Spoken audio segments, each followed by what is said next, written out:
তো গাইজ আমি আজকে বানাতে চলেছি কটরি চাট, আর তার জন্য আমার লাগবে 4টে আলু। আমি এখানে আলুটাকে সিদ্ধ করতে বসিয়ে দেবো। তো আমি এখানে বসিয়ে দিয়েছি আমার আলুটাকে সিদ্ধ করতে। তো এরপর আমি কটরি চাট বানানোর জন্য আর যে ইনগ্রিডিয়েন্টস লাগবে ওইগুলোকে কেটে নেবো। তো গাইজ আমাদের এখানে আলু সিদ্ধ হচ্ছে, আর আমি এখানে পেঁয়াজ, লঙ্কা, লেবু, আর আমার কটরিটা বানানোর জন্য এখানে লাগবে ময়দা। আমি যেহেতু 2টো কটরি চাট বানাবো তাই আমি সেই হিসাব করে ময়দা নিয়ে নিই। ময়দার একটা সফট ডো বানিয়ে নেব। এছাড়াও আমার কাটরি চাটটা বানানোর জন্য লাগবে একটা লেসের প্যাকেট আর ঝুড়ি ভাজা। তো আমি এখানে লেস আর ঝুড়ি ভাজাও নিয়ে নিয়েছি, আর এখানে আমি সব কিছু কেটেছি। ঠিক রুটির সাইজের করবো না, রুটি থেকে একটু ছোট করব, মিডিয়াম সাইজের এরকম করে নেব।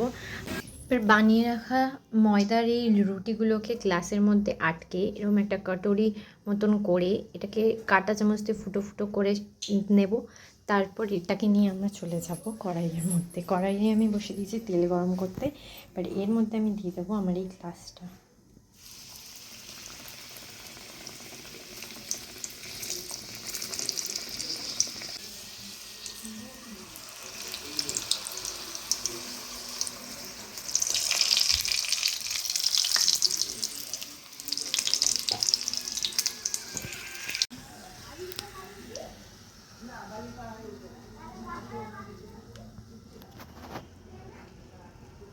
দেখতে পাচ্ছেন আমার এই কটরিটাও রেডি।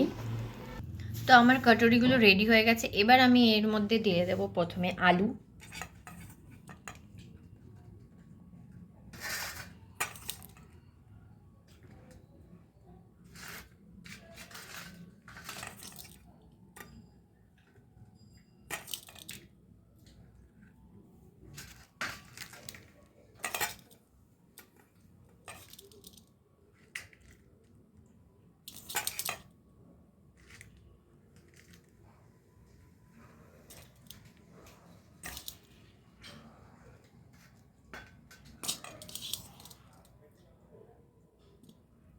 তারপর আমি দিয়ে দেবো এর মধ্যে পেঁয়াজ।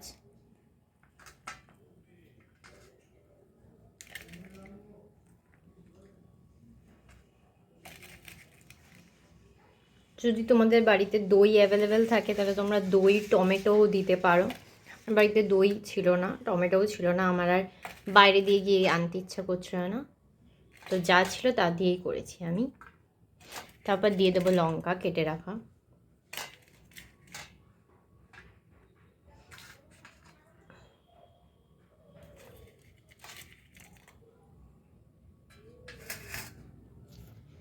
তো এবার দিয়ে দেবো আমাদের ঝুড়ি ভাজাটা।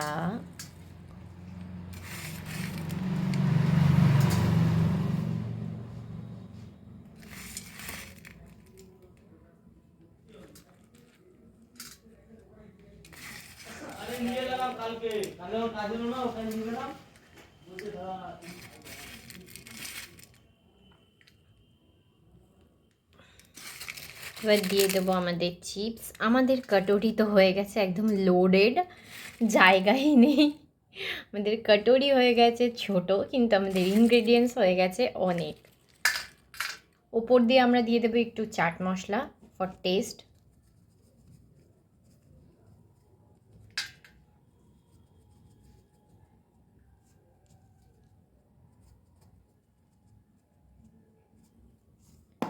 তো গাইজ আমি তো একটা জিনিস দিতে ভুলেই গেছি, সেটা হলো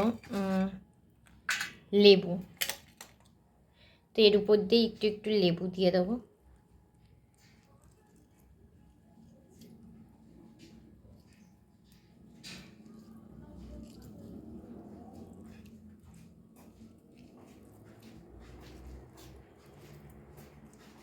আমাদের কটরি চাট একদম হয়ে গেছে রেডি। এটা বিকালের নাস্তার জন্য আর বাচ্চাদের টিফিনে দেওয়ার জন্য একটা পারফেক্ট রেসিপি। তো গাইজ এরকমই নতুন নতুন রেসিপি দেখার জন্য আমার চ্যানেলটাকে সাবস্ক্রাইব করতে ভুলো না। আমার পাশে থেকো, ভালো থেকো। দেখা হচ্ছে নেক্সট ভিডিওতে। Tata, stay tune with me.